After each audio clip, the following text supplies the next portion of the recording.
So we're going to study chapter 1, so please open your Bibles, Hebrew chapter 1, and I'll be reading verse by verse. I'll be adding some comments. I have I looked some Bible verses in a Greek original and have literally translated a couple words, and I have here some cross references, and we'll be studying verse by verse. As a little introduction, what made Paul to write this letter? Some theologians, they kind of not agree that this letter was written by Paul. But studying the rest of his letters, like to Corinthians, especially to Romans, you can see the same style in a letter of Hebrew. The same expression, the same manner of quoting the Old Testament scriptures. So most of theologians agree, and this is what we believe, that the letter to Hebrew was written by Apostle Paul. What made him to write this letter? You remember Apostle Paul says he made kind of an expression that he's willing even to lie his life if he can save of the Jews. He loved them so much, as Moses loved them when he interceded for Israel on the mountain Sinai. You remember when Moses said, if you destroy them in the desert, then remove my name from the book of life. Apostle Paul, in his letters, expresses the same love for the Jews, specifically for the Jews, for his nation. And he felt that these people failed to understand who was Jesus. Because Jesus was a well-known person in those days. In Acts chapter 26 and verse 26, if we read in Acts chapter 26 and chapter 26 verse 26, when Apostle Paul was speaking before the king, he was already in chains. For the king knoweth of these things, before whom also I speak freely. For I am persuaded that none of these things are hidden from him. For these things was not done in a corner. That's speaking of Jesus Christ, if you read verses above, that he was speaking of Jesus Christ. And you remember the king says, you almost make me to become a Christian. So Apostle Paul said that what I'm telling you is not new. Because what happened, it didn't happen in a corner. Everybody knows, and you know about it. So he was just confirming what he already known, but just linking what he knew about Jesus, that was actually a fulfillment of Old Testament prophecies.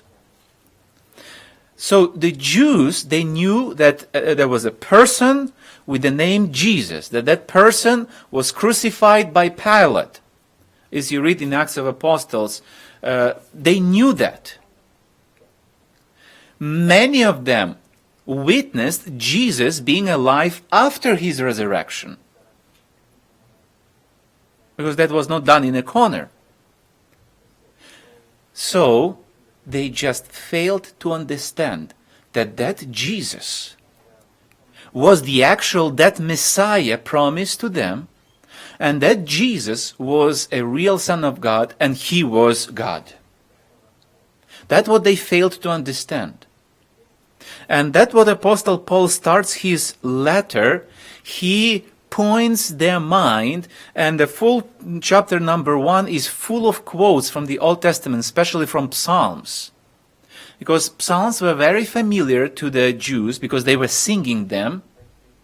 You know that all the Psalms, what we know and we read as the text, they were singing all those Psalms. And they have rhyme in their Hebrew language, all those Psalms.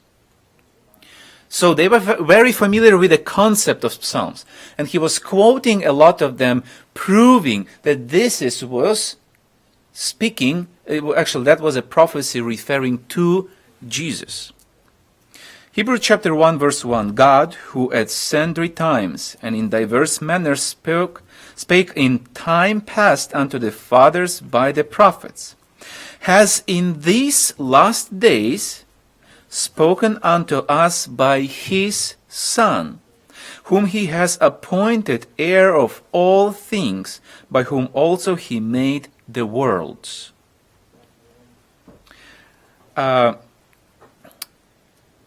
The word worlds, the last word in verse number 2, actually literally to be translated is ages. In other words, Apostle Paul says that God the Father spoke in these last days to us, not through a prophet, but through his Son, and he appointed him to be heir of all things, by whom means through Jesus, he made the ages. In other words, the time as a counting time was created by Jesus. Means that his Son was before time existed. Because time started with Jesus. Jesus started or created time. This is beyond our comprehension. How can be something before time? But that's what he says, ages, because we used to count ages. Was he referring to the time of our planet Earth? Even so, Jesus was before our planet Earth existed. So either you apply it in general to the universe, or you apply it to only our planet. Everything has a beginning in universe and on our planet. But Jesus was before that beginning, whatever way you apply that. Verse number 3, who being the brightness of his glory and the express image of his person, and upholding all things by the word of his power, when he had by himself purged our sins, sat down on the right hand of the majesty on high. By the way, if you have any questions to any verse, just raise your hand as we go along. The phrase, being the brightness of his glory and express image of his person, Young's literal translation translates it the same manner, just adds more clarity. Having made the impress of his substance.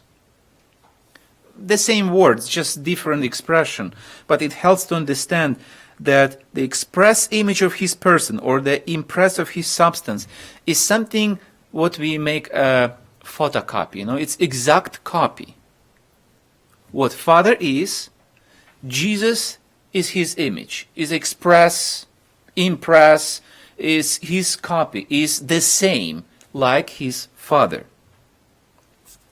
And he says that Jesus, he upholds all things by the word of his power.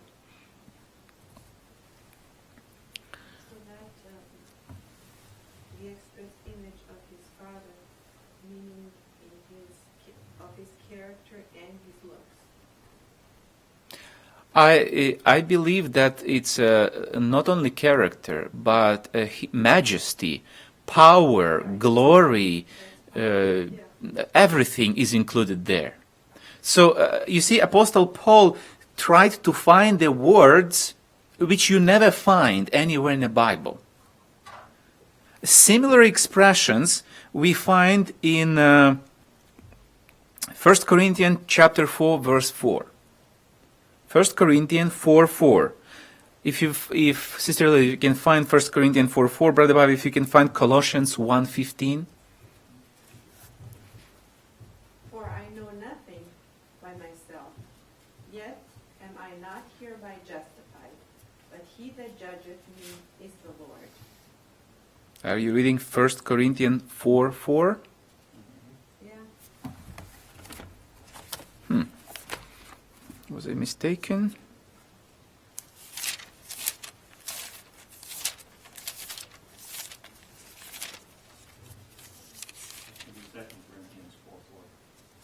Yes, 2 Corinthians 4:4.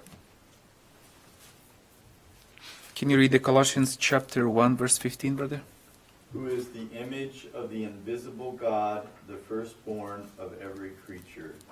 Yeah, image of the invisible God. And if you can read now. In whom the God of this world hath blinded the minds of them which believe not, lest the light of the glorious gospel of Christ, who is the image of God, should shine into them. So you see, all this Apostle Paul is using this word image. It's a replica, in other words. It's something, a duplicate, a copy, or as the translated from Young's literal translation, the impress of his substance. Not only character, but his being, his substance. That's Christ is the second one.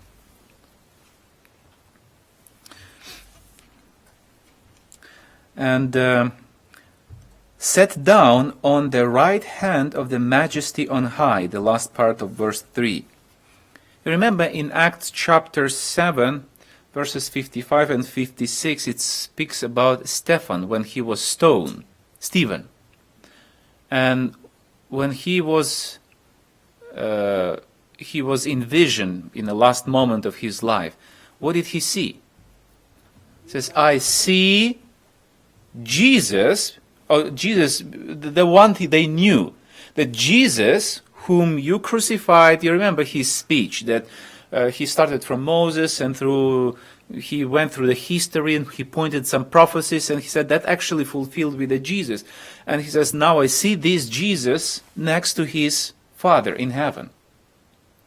And they started to probably throw at him bigger stones because they couldn't bear that Jesus is now in heaven next to his Father.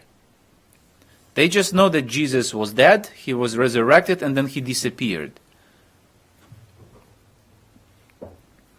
And also in 1 Peter 3:22, it says the same thought. 1 Peter chapter 3, verse 22, that he is on high next to his Father.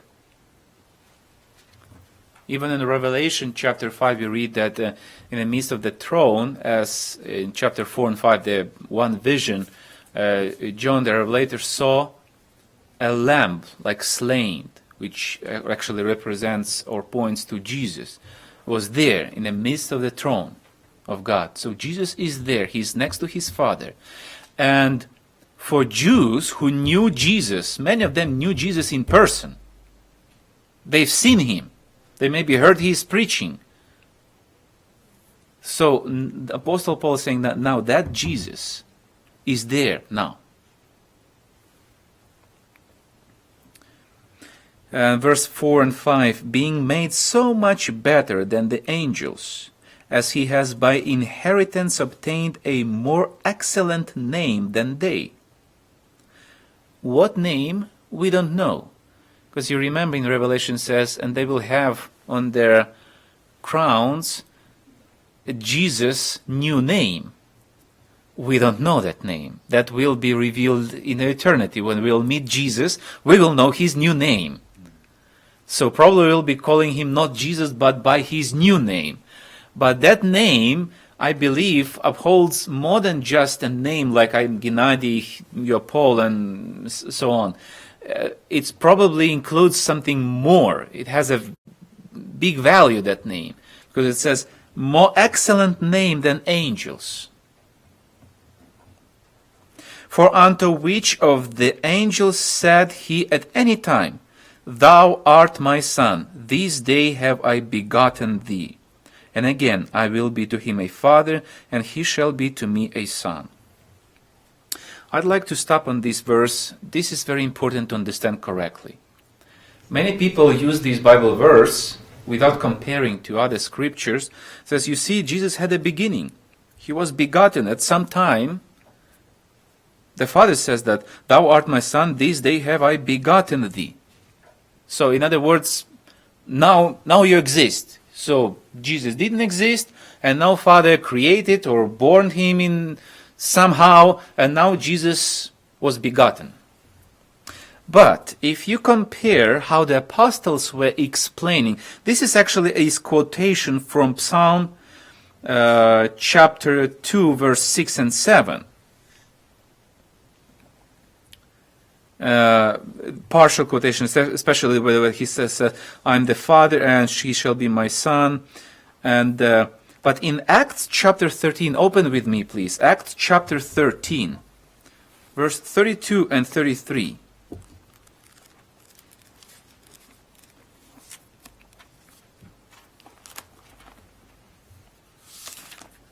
Here's we find how the apostles were explaining this prophecy. "My son, this day I have begotten thee. And we declare unto you glad tidings, how that the promise which was made unto the fathers, God has fulfilled the same unto us their children, in that he has raised up Jesus again, as it is also written in the second psalm, Thou art my son, this day have I begotten thee." So what means, "Thou art my son, this day have I begotten thee"? It actually was fulfilled when Jesus was resurrected. Why? Because Jesus left heaven, Jesus left glory. He left his deity, everything he left at Father's feet, and he became a man. So when he resurrected and a plan of redemption was completed, he returned to his Father. And he got back all of those rights and even more than before. So he got back his power, his deity, his because we were reading in verse 3 that he upholds everything by the word of his power. He left that at Father's feet when he came and became a man. He was weak. He got back that power. He became back that almighty, omnipotent God as he was before. And now, and this prophecy was fulfilled at his resurrection. That's how the apostles were explaining. That's how they were understanding and interpreting this phrase. That this day have I begotten thee was fulfilled at Jesus' resurrection. Yes, Brother Joe. Yeah, but when he was on earth, he was still fully God. I hear what you're saying, but I'm thinking that he was still fully God on earth. However, he could not have been our example if he used his divinity. So he wanted to show us how to depend on the Father. But he could have done everything on earth. You see, we can argue a lot on that point, but it still remains none of us would be completely right or completely wrong. It depends from what side you're looking. But this still remains a mystery of his incarnation. But we know, and disciples knew him as a Jew, as a man. But when he resurrected, when he went back to heaven, then, let's read next Bible verse. And again, when he bringeth in the first begotten into the world, he says, and let all the angels of God worship him. So angels were commanded, now you worship him. Angels were restrained. Don't even try to help him on the cross. They wanted, but they were restrained. He has to bear to the end, to drink the cup. Now, Father says, now you can worship him. When he returns or accepts him back into heaven after the resurrection. Yes, Sister Elsa. There's also Psalms chapter 2, verse 7. Mm-hmm. Because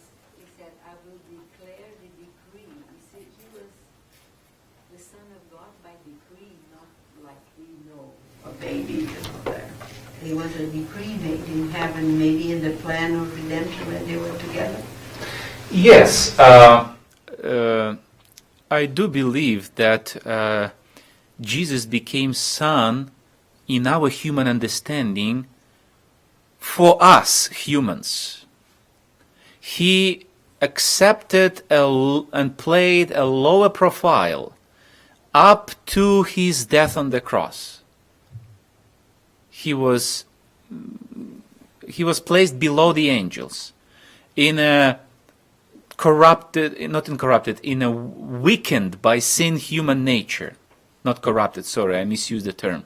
Weakened by sin human nature. He was suffering, he was tempted, he was feeling hunger, pain. And that he bared to the end, he drank that cup, and then he got everything restored. And he got more honest, more glory, more praise. He deserves now even more. And we will be studying in chapter 2 more about that. Brother Joe, because Ellen White does talk about the fact that he could have used his divine nature, but he was hidden. Well, he was on this earth. Mm-hmm. That's what made him a savior, and that's what gave him the power to save. Mm-hmm. Yeah, I said, from the point of view, yes, he was fully God. But I was speaking from a point of view that he was, as a human being, he was exposed to all our weaknesses. And he was, as I said, feeling hungry, feeling thirsty, feeling alone. When disciples, he found them very asleep, he was very discouraged. As a human being, he was discouraged. He was looking for somebody to encourage in these special moments of his life at the Gethsemane, and he found them asleep. It's almost like God is just giving Jesus, just saying that this is my begotten Son. It's like an introduction. Yeah, reintroduction. Exactly. Reintroduction. Or God got him back again. So when he brings him, says, now worship him. And now comparing to the angels, and again when he brings us in the first begotten into the world, he says, and let all the angels of God worship him. Verse 7. And of the angels he says, who maketh his angels spirits, and his ministers a flame of fire. But unto the Son he says, thy throne, O God, is forever and ever. A scepter of righteousness is the scepter of thy kingdom. Thou hast loved righteousness and hated iniquity. Therefore, God, even thy God, has anointed thee with the oil of gladness above the fellows. Means above the angels. Amen. So angels are spirits which are serving or ministering to God, and they're ministering even to us. But and again, you see Apostle Paul again quotes a lot of psalms here in this first chapter, introduction to his letter. He tries to make you understand that he is not bringing a new doctrine. All this was written long time ago, and it existed in the scriptures. He just kind of refreshed in their brain all these statements, pointing that they're speaking, and he kind of tries to reason with them. Look, he says, God anointed God. So if God the Father is the one you're believing in, he says that God anointed another God. So who is that another God? Is that the one who was on this planet Earth, who suffered, and in chapter 2 we'll be studying more about suffering of Jesus, and he went back to heaven, and when he was brought back to heaven, he was restored in everything. He was given back everything he left at the Father's feet. And he is God. He was anointed. He got a better name and everything.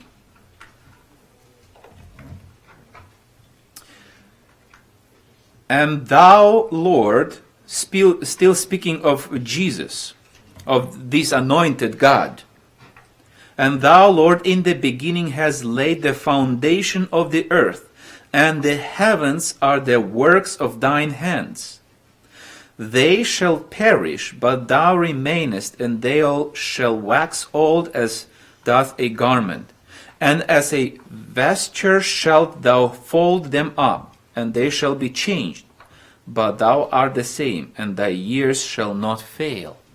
And again he quoting from Psalm is Psalm 102 from verse 25 to 27. Verses 10 to 12 is actually quotation from Psalm 102, 25 to 27.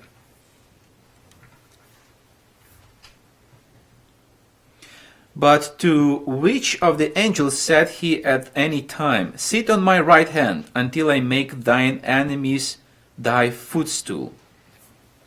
If you compare that to Psalm 110 and verse 1, speaking of that, God said to God. And Psalm number 2, also speaks that his enemies will be placed at his feet.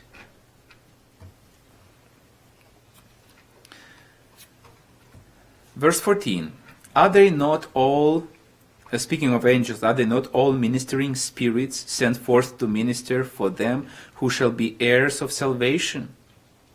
And if you compare that to Revelation chapter 19, verse 10, you remember when John saw angel in a vision and he wanted to bow and worship him. He says, no, don't do that. I'm just ministering to you. Worship him, the God in heaven. That's Revelation 19, verse 10. So, this is basically, it's a brief walk through, but I believe that by the end we'll know the letter of Hebrew much better than we knew before. Any questions? Next Monday we'll be studying chapter 2.